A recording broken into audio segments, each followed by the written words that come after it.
अयोध्या नगरी का एक सुनहरा दिन था। राजमहल के रसोई घर में माता सीता स्वयं प्रभु श्रीराम के लिए प्रेमपूर्वक भोजन पका रही थी। रसोई में हल्की सी घी की महक फैल रही थी। कहीं मीठी खीर पक रही थी तो कहीं गरम गरम पूरियां तल रही थी। दाल, सब्जी, मिठाइयाँ, फल, हर पकवान में माता के हाथों का स्नेह और भक्ति घुली हुई थी।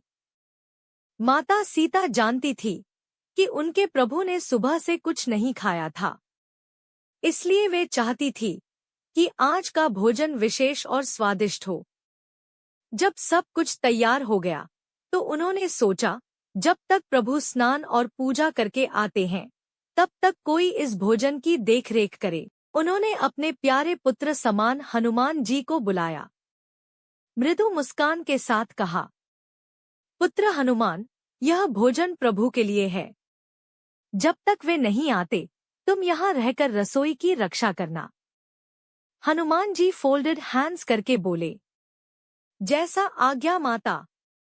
माता सीता संतोषपूर्वक भीतर चली गई। अब रसोई में केवल हनुमान जी और उन पकवानों की अद्भुत सुगंध थी।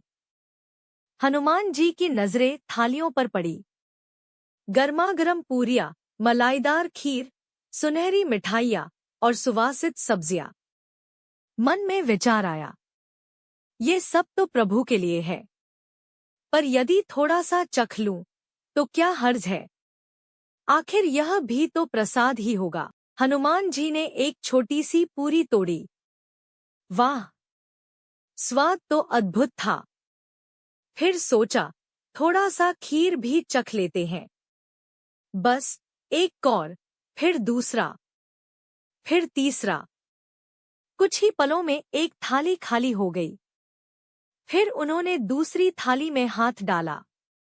स्वाद और भक्ति का मेल ऐसा था कि हनुमान जी रुक ही नहीं पाए।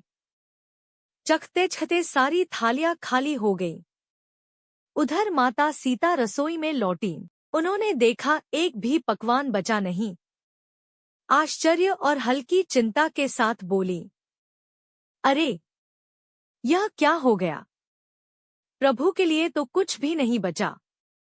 हनुमान जी थोड़े लज्जित होकर बोले, माता, मैं तो बस थोड़ा सा चखने आया था, पर आपका बनाया भोजन इतना स्वादिष्ट, इतना अमृत तुल्य था कि मैं रुक ही नहीं पाया।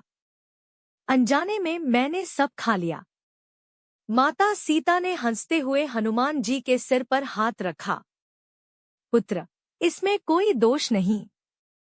तुम्हारे लिए यह भोजन केवल खाना नहीं, बल्कि प्रभु का प्रसाद है।